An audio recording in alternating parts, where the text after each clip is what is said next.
हाँ जी students, welcome to channel. आज के वीडियो में हम बात करने वाले हैं इग्नू बीएमटीसी 133। आपका एग्जाम तो आने वाला होगा। आज की वीडियो होने वाली है पार्ट नंबर 3। इससे पहले हमने पार्ट 2 और पार्ट 1 डिस्कस करा है, जिसका लिंक आपको डिस्क्रिप्शन में मिल जाएगा, जहां पर हमने कुछ टॉपिक्स के बारे में डिस्कस करा है जो कि एग्जाम के पॉइंट ऑफ व्यू से बहुत ज्यादा इंपॉर्टेंट है और उनके पीवाईक्यूज जो कि एग्जाम में आ रखे हैं वो पूछे गए। आज के वीडियो पार्ट नंबर 3 होने वाली है और आज हम बात करने वाले हैं कॉन्टिन्यूटी और डिसकंटिन्यूटी के बारे में, जो कि आप देख सकते हो कि ये इतना ज्यादा इंपॉर्टेंट क्वेश्चन है कि आप अपने पीवाईक्यूज में देखना 100% आपको एक क्वेश्चन 5 मार्क्स का इसके ऊपर दिख जाएगा। तो बहुत ज्यादा जरूरी होता है कि इस पर आपको एक क्वेश्चन कराया जाए, जो कि आज की वीडियो में हम दो क्वेश्चन करेंगे। ये 2025 दिसंबर में आया या 2025 जून में आया है, ठीक है।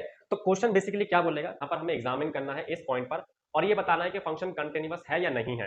अगर नहीं है तो वो क्यों नहीं है, उसका नेचर ऑफ डिसकंटिन्यूटी बताना है। यही दो क्वेश्चन में करना है, ठीक है। तो यानी कि ऐसा टाइप का क्वेश्चन 100% ऐसा क्वेश्चन आएगा जो डिसकंटिन्यूअस होगा और हमें उसका नेचर बताना है। तो नेचर के लिए सबसे पहले यहां आ जाते हैं। यहां पर हमें टाइप्स ऑफ डिसकंटिन्यूटी के बारे में पढ़ना है, सो दैट फिर हम क्वेश्चन को डिस्कस करेंगे। अब हम करते हैं पहला रिमूवल डिसकंटिन्यूटी। इसमें क्या है, limit f x exist at this point and it is not equal to function.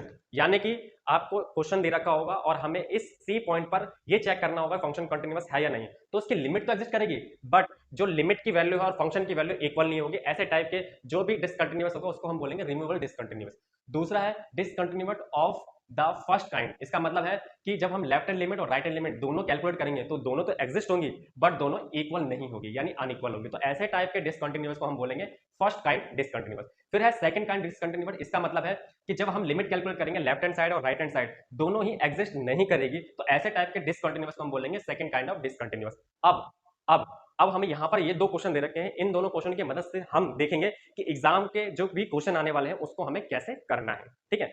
तो सबसे पहले ये फंक्शन दिया हुआ है, यहाँ पर लिखा हुआ है कि फंक्शन की वैल्यू जो होगी इस पर्टिकुलर जीरो पॉइंट पर उसकी वैल्यू हमेशा 1 होगी, यानी कि फंक्शन जीरो पर 1 होगा। तो हमें ये बताना है कि ये जो है ये कॉन्टिन्यूअस है या नहीं है। अगर नहीं है तो वो किस टाइप का डिसकंटिन्यूअस है, ये भी हमको बताना है। तो सबसे पहले हम इस क्वेश्चन को सॉल्व करते हैं। यहाँ पे मैंने डाल दिया लिमिट x टेंड्स टू 0, ठीक है। यहाँ पर मैं कैलकुलेट कर लेता हूँ।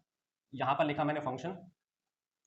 अब अगर मैं डायरेक्ट वैल्यू पुट करूंगा तो ये नॉट डिफाइन हो जाएगा, यानी कि हमें इसे थोड़ा सिंपलीफाई करना पड़ेगा।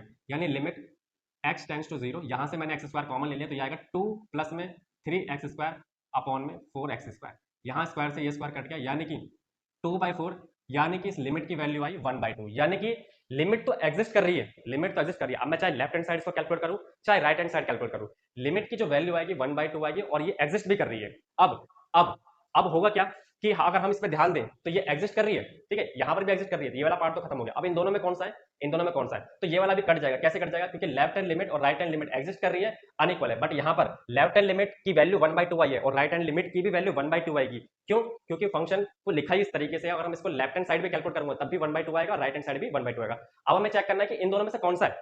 तो देखा जाए तो फंक्शन की जो लिमिट थी वो एग्जिस्ट है, सी पॉइंट पर is exist, but function C पर वो इसके इक्वल नहीं है। यानी कि limit x tends to C f x is not equal to f C. यानी कि सी पॉइंट पर, जीरो पर इस फंक्शन की लिमिट तो एग्जिस्ट है, बट उसी जीरो पॉइंट पर इस फंक्शन की वैल्यू 1 दी है। इसका मतलब है ये क्या है, डिसकंटिन्यूअस है। क्या है ये, डिसकंटिन्यूअस है। यानी कि function is discontinuous at x equal to में 0। एंड ये किस टाइप का डिसकंटिन्यूअस है, एंड टाइप ऑफ डिसकंटिन्यूटी या फिर नेचर ऑफ डिसकंटिन्यूटी। वो किस टाइप का डिसकंटिन्यूटी है, रिमूवेबल डिसकंटिन्यूटी, ठीक है। तो इस टाइप से हमें इस क्वेश्चन को अटेम्प्ट करना है और टाइप ऑफ डिसकंटिन्यूटी बताना है, ठीक है। अब हम करते हैं क्वेश्चन नंबर सेकंड को, सो दैट हमारा टॉपिक ये क्लियर हो जाएगा। अब क्वेश्चन नंबर 2 ये बोल रहा है कि let a function f be define as, जहां पर हमें 2 पर इस फंक्शन को कंटिन्यूअस है या नहीं ये बताना है। जहां पर 2 पर ही इस फंक्शन की वैल्यू 1 दी है और यहां पर लिखा हुआ है कि x की वैल्यू जब 2 नहीं होगी तो फंक्शन की वैल्यू ये होगी। यानी इस पर हमें कैलकुलेट करके ये बताना है कि फंक्शन कंटिन्यूअस है या नहीं। अगर नहीं है तो हमें बताना है nature of discontinuity and redefine F, यानी function to be make it continuous if is possible. यानी कि हमें ये भी बताना है कि वो कंटिन्यूअस है या नहीं। अगर नहीं है तो इनमें से किस टाइप का डिसकंटिन्यूअस है, और अगर ऐसा होता है और हमें फंक्शन को डिफाइन करना है तो उसकी क्या कंडीशन होगी, अगर है तो वो कैसे पॉसिबल है। ठीक है, तो सबसे पहले हम लिमिट को ये चेक करते हैं कि वो एग्जिस्ट करेगी या नहीं करेगी, यानी हमें 2 पर चेक करना है, यानी हमें 2 पर चेक करना है। तो मैं फंक्शन लिख लेता हूँ एक्स स्क्वायर माइनस का 5x प्लस 6 अपॉन में x माइनस का 2। ठीक है, अगर मैं ऐसे ही लिमिट की वैल्यू पुट कर लूँ तो 0 बाय 0 नॉट डिफाइन हो जाएगा, यानी कि फर्दर मैं इसको सॉल्व कर लेता हूँ। तो यहाँ से ये आएगा x minus 2 and x minus 3 upon में x माइनस का 2, ये कट गया।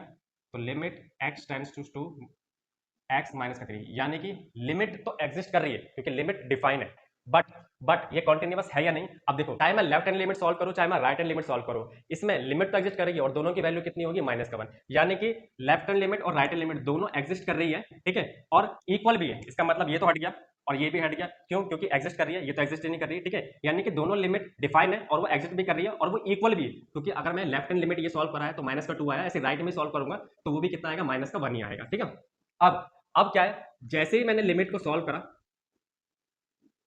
यानी जैसे ही मैंने लिमिट को सॉल्व करा, वो फंक्शन की वैल्यू के बराबर नहीं है, यानी फंक्शन की वैल्यू के बराबर नहीं है। क्यों, क्योंकि ये माइनस 1 आया और ये 1 आया, यानी कि फंक्शन कॉन्टिन्यूअस तो नहीं है। तो फंक्शन क्या है, function is discontinuous at x equal to में 2। और अगर टाइप ऑफ डिसकंटिन्यूअस की बात करेंगे तो उसका टाइप क्या है, इज रिमूवेबल डिसकंटिन्यूअस। ठीक है, तो यहां तक तो चीजें क्लियर है। अगर हम फंक्शन को रीडिफाइन करें तो मेक इट इज कॉन्टिन्यूअस, तो उसके लिए क्या करना पड़ेगा, अगर ये जो फंक्शन की वैल्यू जो दे रखी है इस 2 पर, जिसकी वजह से डिसकंटिन्यूअस हुआ है, अगर यही वैल्यू हम -1 कर दें, इसको -1 कर दें, तो फंक्शन भी डिफाइन होगा और दूसरा ये कॉन्टिन्यूअस भी होगा। क्यों, क्योंकि लिमिट भी एग्जिस्ट कर रही है और उसी पर्टिकुलर पॉइंट पर उस फंक्शन की वैल्यू भी सेम है। ठीक है, अगर आपको चीजें समझ में आई हो, आपको टाइप ऑफ डिसकंटिन्यूटी समझ में आई हो, क्वेश्चन को किस तरीके से अटेम्प्ट करना है, पीवाईक्यूज क्यूज में क्वेश्चन किस तरीके से आएंगे, अगर आपको ये सारी चीजें अच्छे से समझ में आई होंगी तो अदर वीडियोस भी देखना। ठीक है, जिसका लिंक आपको डिस्क्रिप्शन में मिल जाएगा और यहाँ पे प्लेलिस्ट भी बनी होगी, चैनल पे आप देख सकते हो।